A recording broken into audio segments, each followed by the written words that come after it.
সহজ লেসনে তোমাদের সকলকে স্বাগত। আজকে আমরা ষষ্ঠ শ্রেণীর তৃতীয় পর্যায়ক্রমিক মূল্যায়ন 2025 সালের বাংলা বিষয়ের নমুনা প্রশ্নপত্র সেট 3 সম্পর্কে আলোচনা করব। তো চলো এই ভিডিওতে আমরা ক্লাস 6-এর থার্ড ইউনিট টেস্ট 2025 বেঙ্গলি সাবজেক্টের এই কোশ্চেন পেপার এবং কোশ্চেন পেপারটির এমসিকিউ এসিকিউ প্রশ্নের উত্তরগুলো আমরা এই ভিডিও থেকে দেখে নিই। তো দেখো, ফাইনাল পরীক্ষা তোমাদের 70 নম্বরের লিখিত পরীক্ষার পূর্ণমান দেওয়া থাকবে, সময় থাকবে 2 ঘন্টা 30 মিনিট।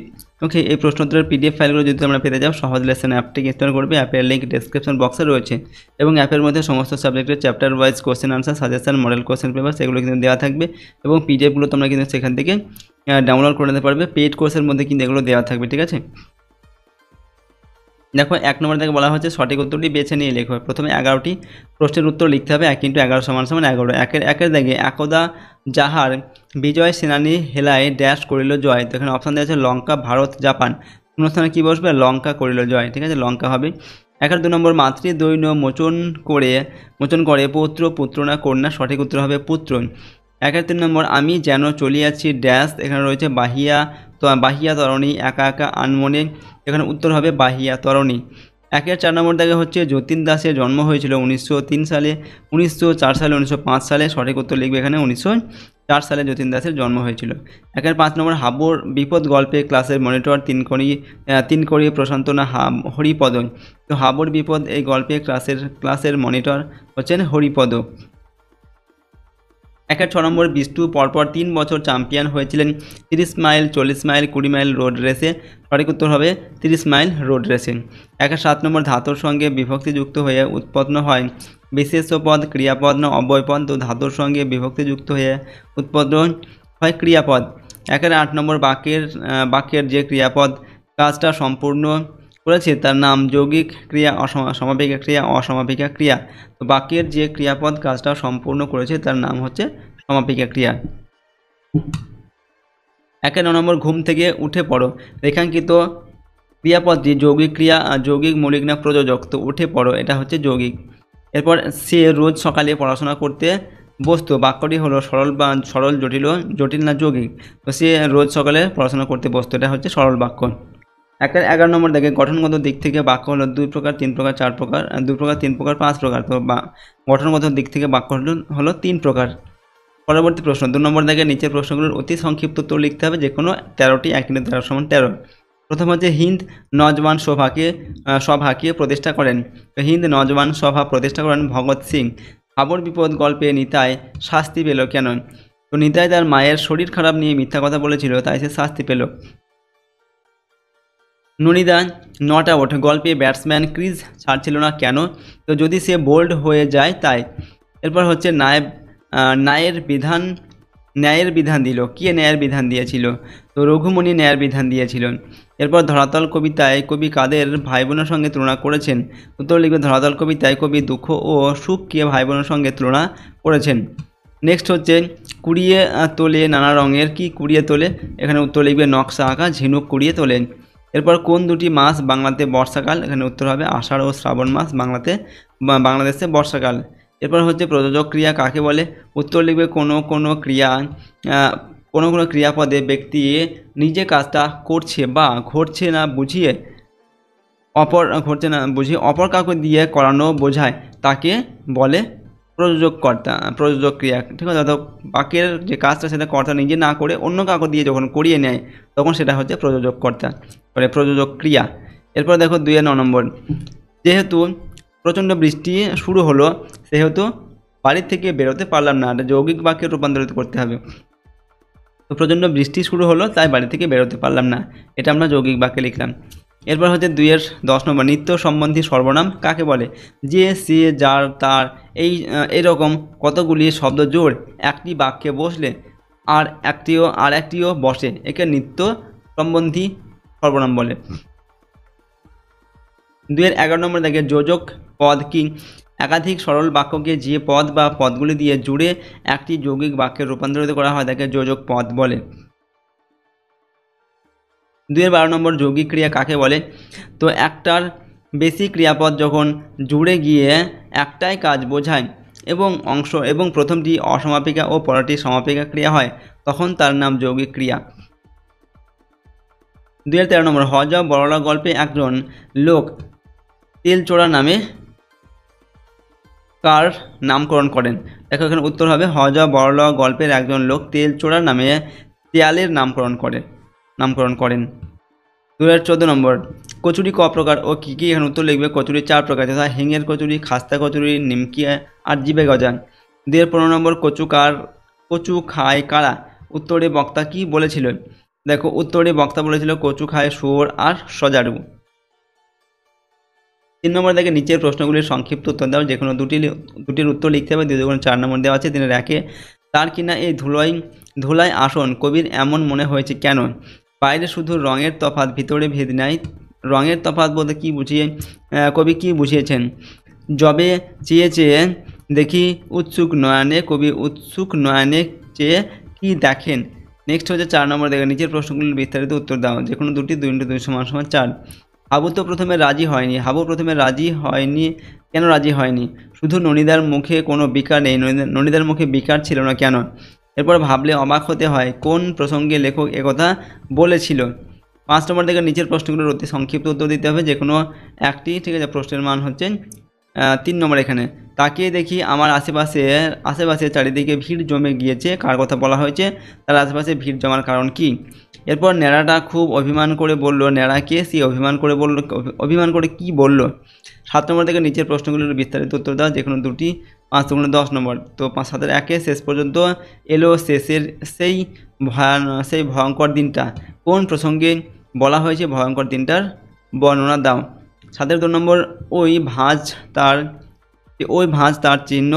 ওকে, কার কথা বলা হয়েছে? কিসের ভাঁজ? কোন ঘটনার প্রতি ইঙ্গিত করা হয়েছে?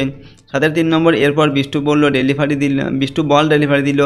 বল ডেলিভারির আগে বিষ্টু যা যা ঘটনা ঘটায় তা বিবৃত করো। 8 নম্বর থেকে নিচের প্রশ্নগুলির বিস্তারিত উত্তর দাও, যে কোনো একটি। 5 × 1 = 5। 8 একে, আমি তো অবাক। বক্তা কি?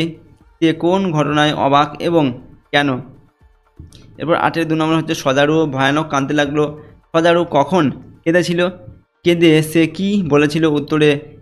উত্তরে কে কি জানিয়েছিল? 9 নম্বর থেকে নিচের অনুচ্ছেদটি পড়ে প্রশ্নগুলির উত্তর দাও। 1 × 5 = 5। এখানে রয়েছে গণিত অলিম্পিয়াডে আন্তর্জাতিক স্তরে সাফল্য পেল হলদিয়ার 2 খুদে পড়ুয়া। শিল্প শহরের একটি বেসরকারি স্কুলের ওই 2 ছাত্র এবার সায়েন্স অলিম্পিয়াড ফাউন্ডেশনের উদ্যোগে আন্তর্জাতিক স্তরের ওই প্রতিযোগিতায় নিজ নিজ শ্রেণীতে প্রথম হয়েছে। হলদিয়ার the Assembly of God Church স্কুলে 3য় শ্রেণীতে পড়ে শ্রেয়ান মল্লিক। ওই প্রতিযোগিতায় সে 40-এর মধ্যে 40ই পেয়ে স্বর্ণপদক পেয়েছে। শ্রেয়ানের বাবা সুকুমার মল্লিক সরকারি আধিকারিক এবং মা একটি বেসরকারি ইঞ্জিনিয়ারিং কলেজে অধ্যাপনা করেন। সুকুমারবাবু বলেন, শ্রেয়ান গণিতের সমস্যার সমাধান করতে খুবই পছন্দ করে। শ্রেয়ান ছাড়াও ওই স্কুলেরই 2য় শ্রেণীর ছাত্র শাশ্বত হাজরা তার শ্রেণীতে ওই প্রতিযোগিতায় প্রথম হয়েছে। সেও 40-এর মধ্যে 40 পেয়েছে। এখান থেকে আমাদের কিছু প্রশ্ন দেওয়া হয়েছে, ঠিক আছে, সেই প্রশ্ন উত্তরগুলো লিখতে হবে। প্রথম দেখো, শ্রেয়ান কোন স্কুলের ছাত্র? তো শ্রেয়ান হচ্ছে Haldia the Assembly of God Church এই স্কুলের ছাত্র। সুকুমারবাবু কে? উত্তর লিখবে সুকুমারবাবু হলেন শ্রেয়ানের বাবা। এরপর হচ্ছে শ্রেয়ানের মা কোথায় কাজ করেন? উত্তর কী হবে? শ্রেয়ানের মা একটি বেসরকারি ইঞ্জিনিয়ারিং কলেজে অধ্যাপনা করেন। নেক্সট হচ্ছে শ্রেয়ানের সহপাঠীর নাম কি? তো শ্রেয়ানের সহপাঠীর নাম হলো শাশ্বত হাজরা। এরপর হচ্ছে শাশ্বত হাজরা গণিত অলিম্পিয়াডে কত নম্বর পেয়েছে? উত্তর লিখবে শাশ্বত হাজরা গণিত অলিম্পিয়াডে 40-এর মধ্যে 40 পেয়েছে। পরের প্রশ্ন 10 নম্বর থেকে, যে কোনো একটি বিষয়ে অনুচ্ছেদ রচনা করতে হবে। তো প্রশ্নের মান এখানে 5 নম্বর দেওয়া আছে। এখানে দেখো প্রথমে রয়েছে তোমার দেখা একটি গ্রাম্য মেলা, বৃক্ষরোপণ, এরপর গ্রীষ্মের একটি দুপুর, আর হচ্ছে স্বামী বিবেকানন্দ। যে কোনো একটি বিষয়ের রচনাটা লিখতে হবে। আমরা প্রথমে আমার দেখা একটি মেলা এই সম্পর্কে রচনা লিখছি। তো প্রথমে লিখব ভূমিকা। মেলা শব্দটি শোনার সঙ্গে সঙ্গে আমাদের মনে আনন্দের অনুভূতি সৃষ্টি হয়। আক্ষরিকভাবে মেলা শব্দের অর্থ হলো মিলন। মেলায় পরিচিত জনদের সঙ্গে দেখা হয় এবং ভাব বিনিময় হয়, একের সঙ্গে অন্যের সংযোগ ঘটে। মেলায় আমাদের সংস্কৃতিতে মেলার গুরুত্ব অপরিসীম বা অসীম। আমার দেখা একটি মেলা হলো রথের মেলা। সাধারণত বর্ষাকালে অর্থাৎ আষাঢ় মাসে রথের মেলা হয়। এই উৎসব প্রধানত জগন্নাথ দেবকে কেন্দ্র করে অনুষ্ঠিত হয়। এই মেলা চলে 7 দিন। গ্রামের বড় মাঠের মধ্যে রথের মেলা বসে। সংসারের নানা ধরনের জিনিস, ছোটদের খেলনা, বাঁশের বাঁশি, পুতুল, মেয়েদের সাজার জিনিস, রং বেরঙের চুড়ি ইত্যাদি জিনিস বিক্রি হয়। আর বসে নানা রকমের খাবার দোকান। এর মধ্যে সবথেকে বেশি যে খাবারটি মানুষকে আকর্ষণ করে তা হলো পাঁপড় ভাজা ও জিলিপি। মেলার দোকানদার, মেলার নাগরদোলা, সার্কাস, ম্যাজিক, ইলেকট্রিকের বিভিন্ন জিনিস অন্যতম আকর্ষণীয় দ্রব্য। এইসব মিলিয়ে মেলার 7 দিন বিভিন্ন অনুষ্ঠান, বিভিন্ন উৎসব অনুষ্ঠানে পূর্ণ থাকে। ধনী দরিদ্র, জাতি ধর্ম বর্ণ নির্বিশেষে রথের মেলায় অংশ নিয়ে এই মেলাকে মিলনক্ষেত্র করে তোলে। উপসংহার দিয়ে লিখছি দেখো, বাঙালি সংস্কৃতির বিরাট অংশ জুড়ে রয়েছে মেলা। এর সঙ্গে জড়িয়ে আছে আমাদের প্রথা, ইতিহাস ও ঐতিহ্য। মেলার মধ্যে দিয়ে এক শ্রেণীর জীবন ও জীবিকা গড়ে উঠেছে। শুধু গ্রামে নয়, শহরেও মেলা আনন্দের উৎসব। মানুষকে আনন্দ দানের উদ্দেশ্যে সমবেত করতে মেলার কোনো বিকল্প নেই। তাই তো মেলা আজও আমাদের কাছে এত আকর্ষণীয়। এরপর আমরা স্বামী বিবেকানন্দ সম্পর্কে একটি রচনা লিখছি। 1863 খ্রিস্টাব্দে 12 জানুয়ারি স্বামী বিবেকানন্দ উত্তর কলকাতার সিমলা স্ট্রিটে বিখ্যাত দত্ত পরিবারে জন্মগ্রহণ করেন। তার পিতা বিশ্বনাথ দত্ত এবং মাতা ছিলেন ভুবনেশ্বরী দেবী। মায়ের দেওয়া নাম ছিল বীরেশ্বর, আর সবাই ডাকত বিলে নামে। বাল্যকালে বিলে ছিল দুরন্ত ও সাহসী, সব বিষয়ে ছিল তার অদম্য কৌতূহল। আসল নাম নরেন্দ্রনাথ দত্ত। পরবর্তীকালে রামকৃষ্ণ দেবের শিষ্যত্ব গ্রহণ করার পর তার সন্ন্যাস জীবনের নাম হয় স্বামী বিবেকানন্দ। তিনি উত্তর কলকাতার মেট্রোপলিটন স্কুল থেকে প্রবেশিকা এবং কলকাতা বিশ্ববিদ্যালয় থেকে বিএ পাশ করেন। 1893 খ্রিস্টাব্দে স্বামী বিবেকানন্দ ভারতের প্রতিনিধি হিসাবে আমেরিকার শিকাগো শহরে বিশ্ব মহাধর্ম সম্মেলনে যোগ দিয়েছিলেন। সেই ধর্মসভায় তিনি জগৎবাসীর কাছে হিন্দু ধর্মের কথা বিস্তারিত আলোচনা করেন। রামকৃষ্ণ দেবের তিরোধানের পর বিবেকানন্দ 1897 খ্রিস্টাব্দে রামকৃষ্ণ মিশন ও 1899 খ্রিস্টাব্দে গঙ্গার তীরে বেলুড় মঠ প্রতিষ্ঠা করেন। বর্তমান ভারত, ভাববার কথা, প্রাচ্য ও পাশ্চাত্য প্রভৃতি তার বিখ্যাত গ্রন্থ। তার বাণী ভারত তথা বিশ্বের অজস্র মানুষকে অনুপ্রাণিত করে চলেছে এখনও। 1902 সালের 4 জুলাই তিনি পরলোক গমন করেন।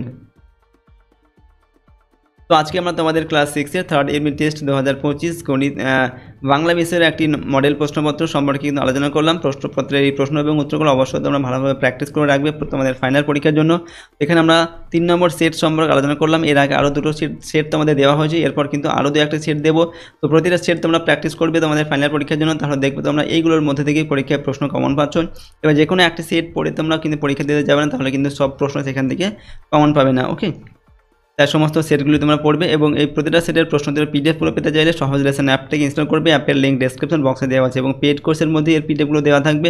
সেখানে সমস্ত সাবজেক্টের chapter wise question answer, suggestion, model question paper, syllabus, marks division এগুলো দেওয়া থাকবে। ঠিক আছে, পিডিএফগুলো তোমরা সেখান থেকে ডাউনলোড করে নিতে পারবে।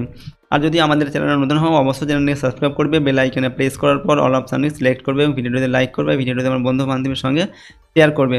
ঠিক আছে, তো আজকের এই ভিডিওটি আমরা এখানে শেষ করছি। সম্পূর্ণ ভিডিওটি দেখার জন্য অসংখ্য ধন্যবাদ।